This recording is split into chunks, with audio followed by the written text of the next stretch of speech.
Buenos días, ¿cómo están? Eso se puede escuchar un poquito menos encajonado, ¿no? No, está bien, se escucha muy bien. ¿Se escucha bien? Sí, se escucha bien. Ok. Vamos a poner este tiempo de la palabra de Dios en manos del Señor. Amado Dios, quiero darte gracias por la oportunidad que me das de poder traer parte de tu palabra, Señor, a tu pueblo, a tu iglesia, Señor, a tus hijos. Bendito eres, Señor, úsame, que seas tú en mi boca y en mis labios, en mi mente y en mi corazón, Señor, y pueda ser instrumento para enseñanza en el nombre de Jesús. Amén. Les quiero hacer una pregunta. Vamos a comenzar con una pregunta. Nosotros los predicadores nos gusta preguntarles, hacerle cuestionarios a ustedes. La pregunta es: ¿el sexo es malo? No, es bueno. ¿Es bueno? ¿Sí? Ay, es correcto, ¿verdad que sí? Buena respuesta esa, si no, no estuviéramos aquí. Entonces el sexo no es malo. ¿El sexo entonces fue creado por Dios o por el diablo? Dios. Por Dios. Entonces el sexo es algo bueno definitivamente, como todo lo que Dios ha hecho. Pero hay personas que satanizan el sexo, ¿verdad que sí? Hay personas que lo satanizan. Hay personas que ven eso como un acto inmoral e incluso dicen que eso no puede hacerse de tal manera o de otra manera y le ponen reglas al asunto. Pero el sexo no es malo. Dios inventó el sexo con dos funciones. ¿Cuál fue la primera? La multiplicación, ¿verdad? Eso lo hemos visto en Génesis. Y la otra que ustedes piensan, ¿por qué Dios creó el sexo? ¿Cuál fue? Satisfacción. Placer. Lo vemos en el libro de los Cantares. Esta predica va a estar buena. Y una tercera, esa no la tengo yo. ¿Cuál es, Hugo? Afianzar la relación. Perfecto, me gustó esa, afianzar la relación. Lo del placer lo podemos ver en el libro de los Cantares, cuando están hablando esa mujer, hablándole a ese hombre que ama con tanta pasión. Y el apóstol Pablo también toca parte de lo que es el sexo por placer entre el matrimonio. Lo que pasa con el sexo, hermanos, es como lo que pasa con el fuego. ¿El fuego es malo? No. El fuego es bueno porque cocinamos con él, nos abrigamos y ponemos una chimenea, una fogata, podemos forjar cosas, pero con el fuego también nos podemos quemar. Con el fuego también se puede perder la vida si hay un incendio, se pueden perder los bienes, se pueden perder las cosas, por lo que hay que tener ciertos cuidados. Ay, Dios, es que la luz me pone un poquito picatila. La luz es mala. Entonces, lo mismo que pasa con el fuego, pasa con la sexualidad. Si nosotros no cuidamos el trato que le damos a la sexualidad, también puede ser peligrosa para nosotros, peligrosa para la vida de nosotros y peligrosa para los que nos rodean.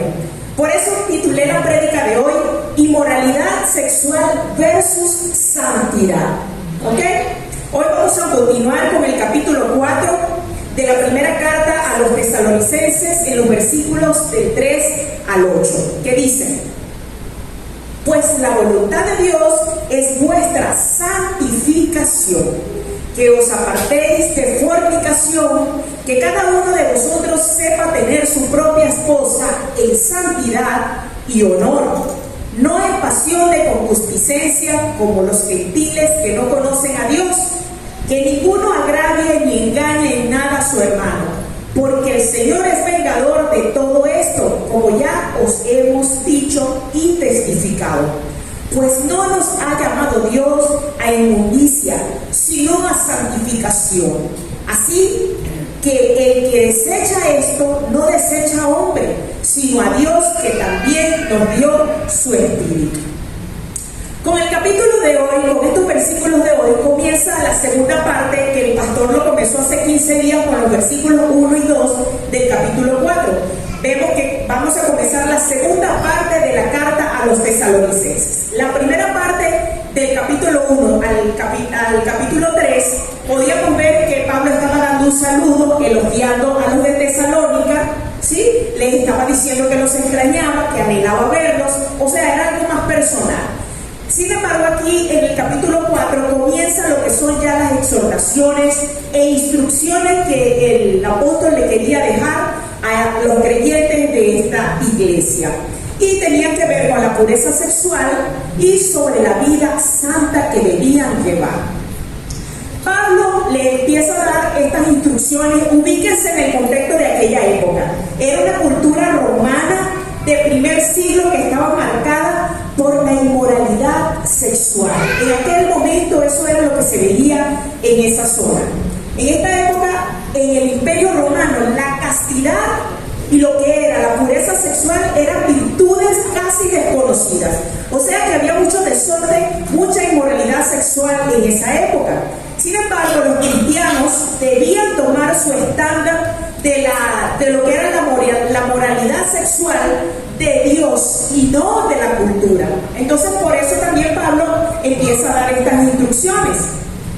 Si leemos los capítulos que ya hemos visto anteriores, del 1 al 3, vemos que Pablo no da en ningún momento señales de que le esté reclamando algún tipo de pecado sexual al pueblo de Tesalónica, a los creyentes de Tesalónica. No hay ningún reclamo de pecado, de que estén incurriendo en alguna falta, por lo que podemos suponer que él empieza a dar estas instrucciones más para prevenir que para reprender. ¿Para prevenir qué? Para prevenir la seducción que tan fácilmente puede caer alguien a través de la inmoralidad sexual.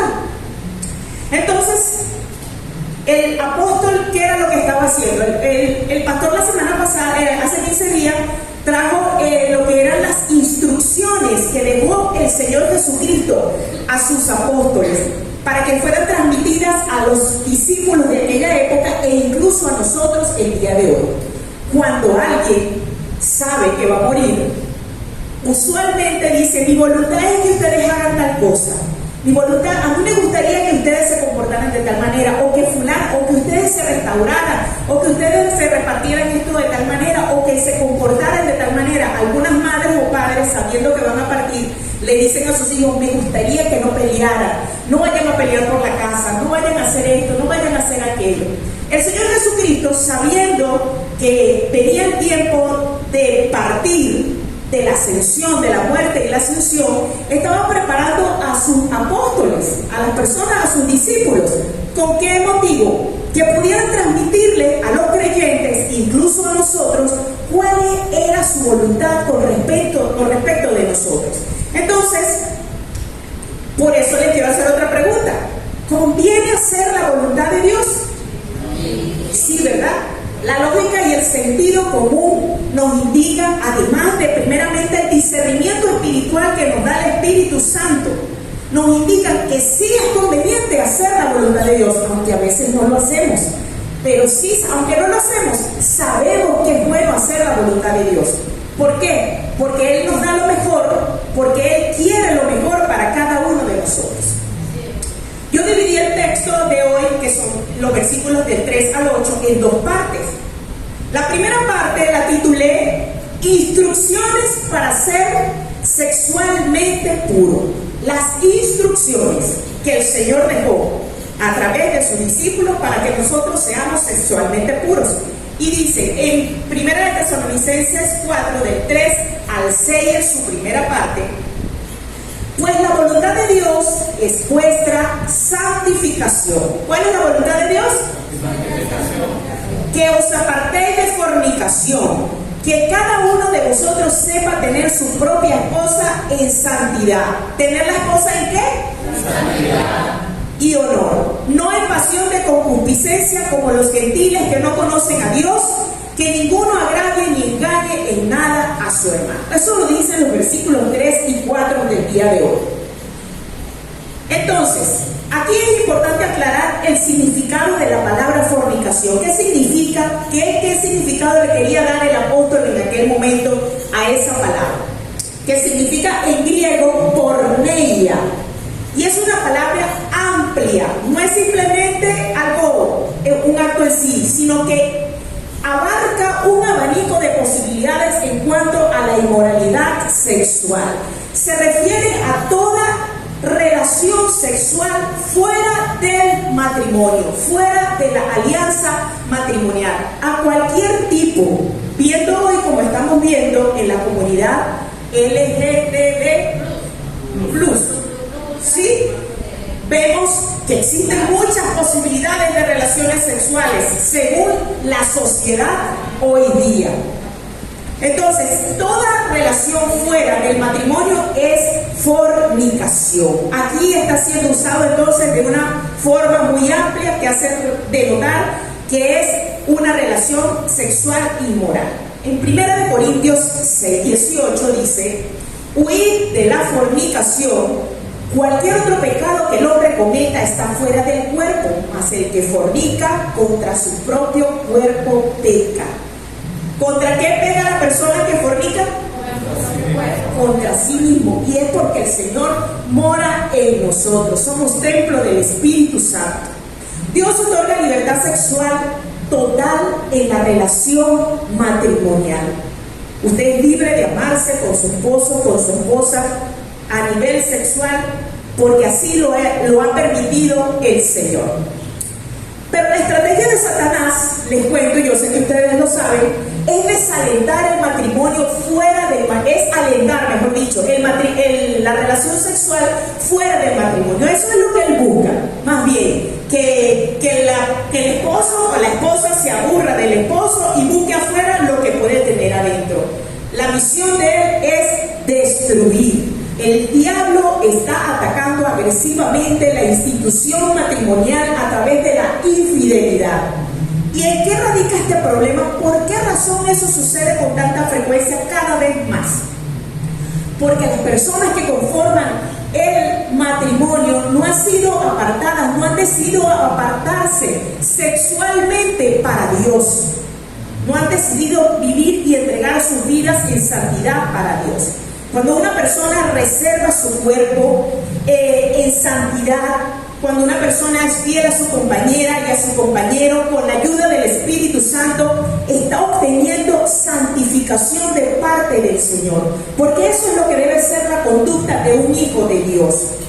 La intimidad sexual, dentro y fuera del matrimonio, ¿verdad que crea lazos de diferentes tipos? Por ejemplo, el físico, está el emocional y está el espiritual.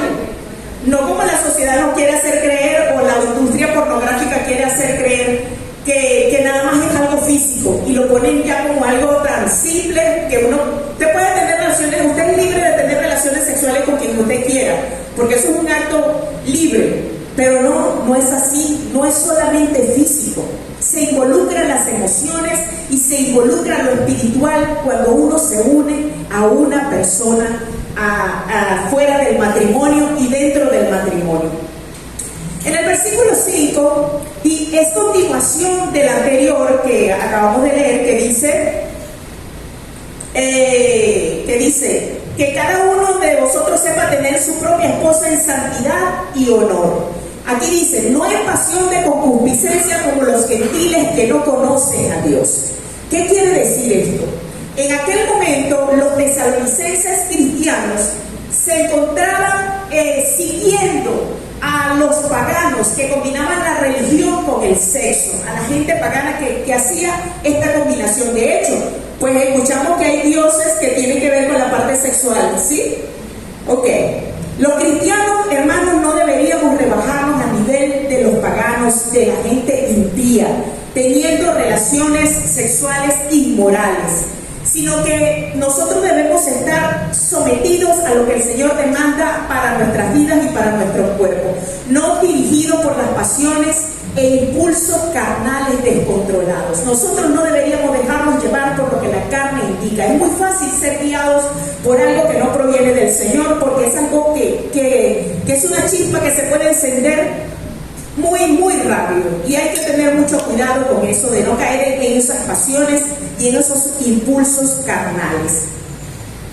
En el versículo 6 dice que ninguno agravie ni engañe en nada a su hermano. En otras versiones, el mismo versículo dice que ninguno agravie en este asunto a su hermano. ¿En cuál asunto?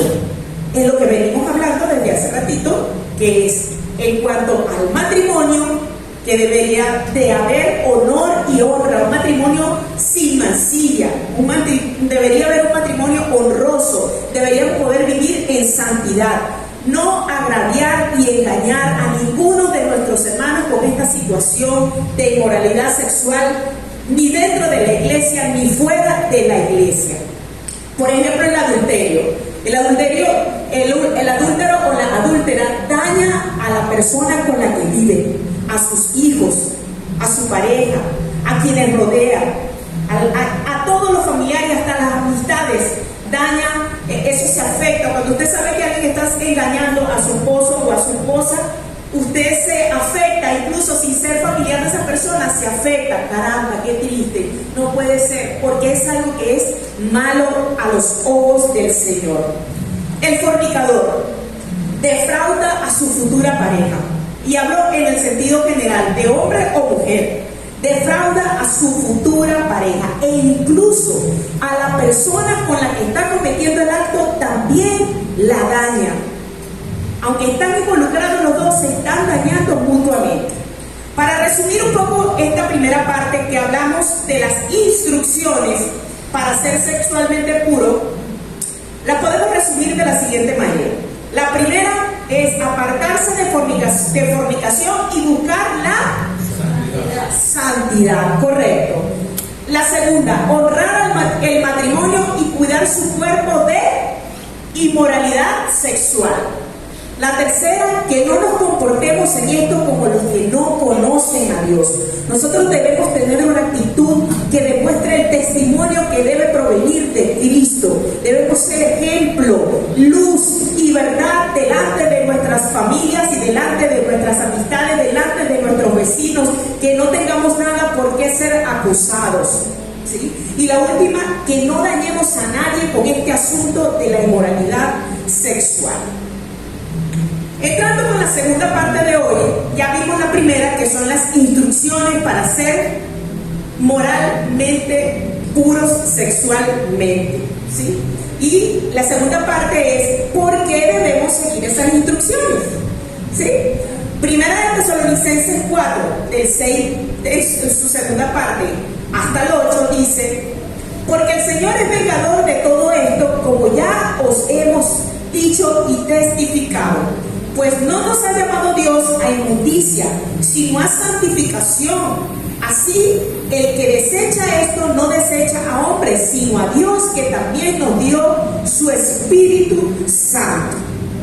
El versículo 6, en su segunda parte, dice que porque el Señor es vengador de todo esto, como ya os hemos dicho y testificado. ¿Vengador de qué? De lo que ya estamos hablando. Vengador de aquellos que se comportan en fornicación, que caen en la inmoralidad sexual. El Señor es vengador de todo esto. Y esta es la primera razón para ser puros sexualmente. Podemos confiar, hermanos, de que Dios castigará el caer en el pecado de la inmoralidad sexual. Aunque esté oculto, aunque no haya salido a la luz, aunque crean que está todo fríamente calculado, aunque crean que tiene todo absolutamente controlado bajo el engaño, bajo la astucia de la mentira, el Señor va a castigar todo eso. Y lo vemos en 1 Corintios 6, del 9 al 10, que dice: ¿no sabéis que los injustos no heredarán el reino de Dios? No erréis, ni los fornicarios, ni los idólatras, ni los adúlteros, ni los afeminados, ni los que se echan con varones, ni los ladrones, ni los avaros, ni los borrachos, ni los maldicientes, ni los estafadores heredarán el reino de Dios. Entonces hay que tener mucho cuidado con eso, porque no se va a escapar lisa la persona que esté cayendo en esta situación y en este pecado tan dañino.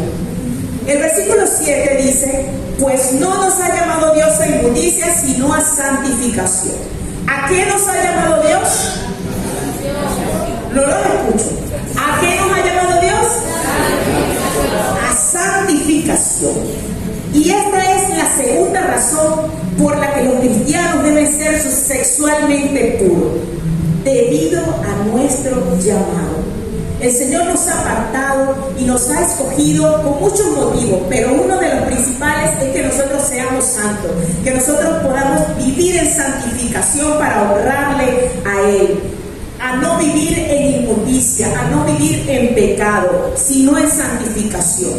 Como la parábola del hijo pródigo, cuando él estaba con los cerdos, él no pudo continuar viviendo de esa manera, supo que tuvo que huir del lugar de inmundicia, de esa pocilga donde se encontraba. Él tuvo que huir de ahí, no se pudo mantener en ese lugar. Lo mismo pasa cuando una persona está en pecado sexual.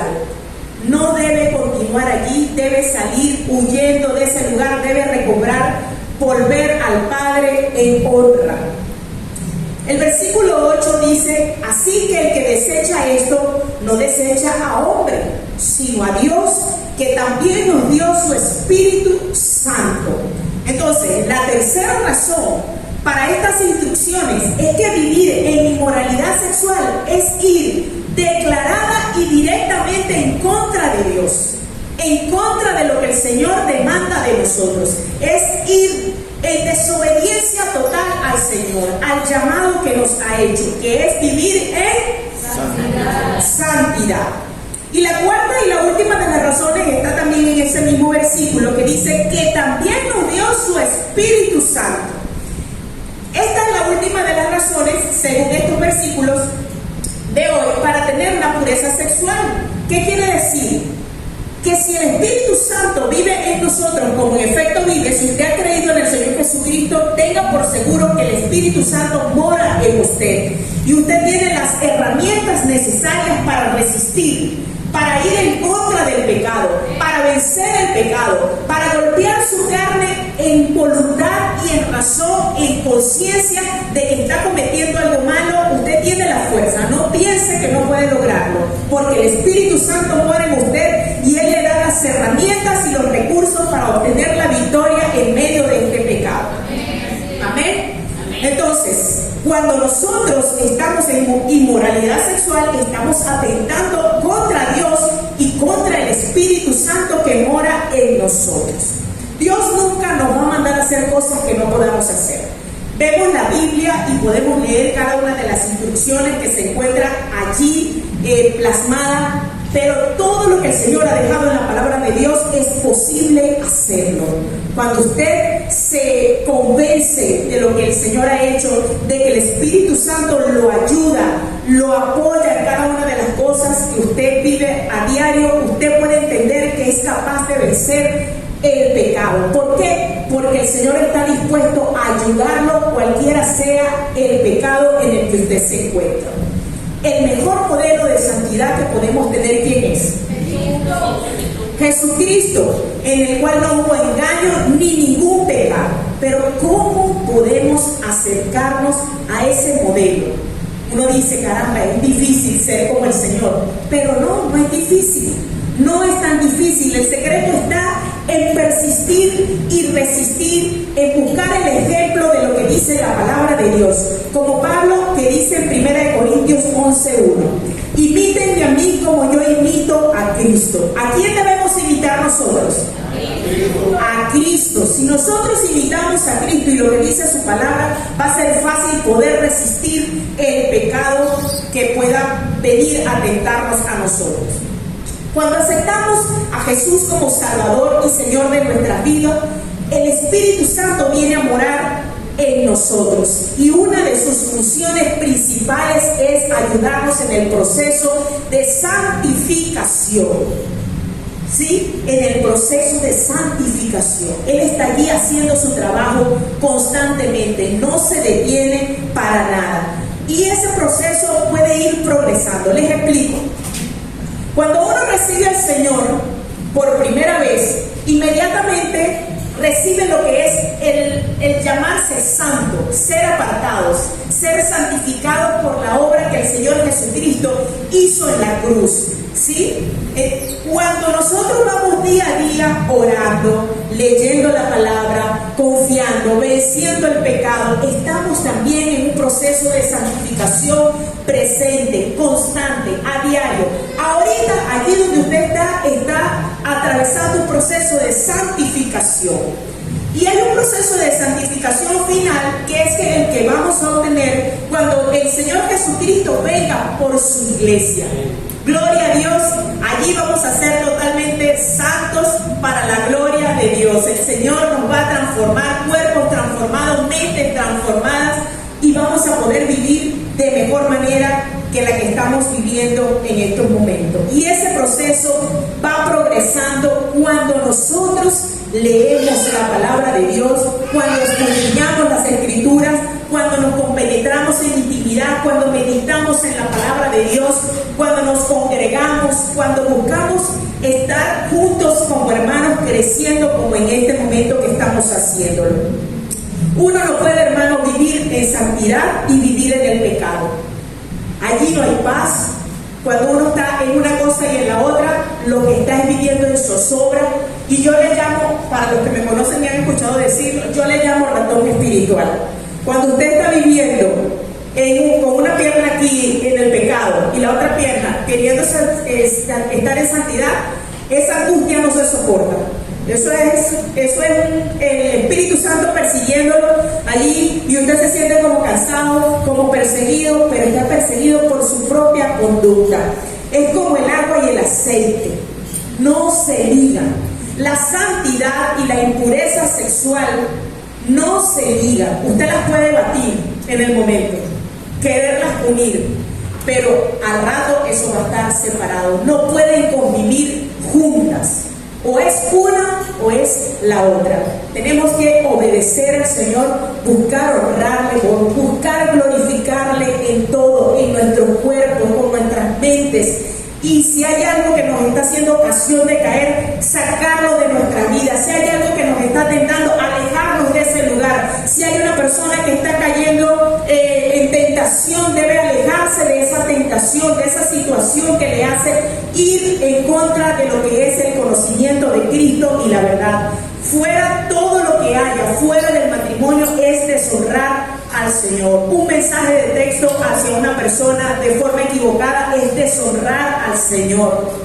Tenemos que tener cuidado y honrar al Señor en cada una de las cosas, especialmente como estamos leyendo hoy, en lo que tiene que ver con el cuerpo. Para finalizar, les quiero dejar en 1 Corintios 6, 15 al 20, que dice: huid de la fornicación. Cualquier otro pecado que el hombre cometa está fuera del cuerpo, mas el que fornica contra su propio cuerpo peca. ¿O ignoráis que vuestro cuerpo es templo del Espíritu Santo, el cual está en vosotros, el cual tenéis de Dios, y que no sois vuestros? Porque habéis sido comprados por precio. Glorificad pues a Dios en vuestro cuerpo y en vuestro espíritu, los cuales son de Dios. Que el Señor bendiga su palabra. Gloria a Dios.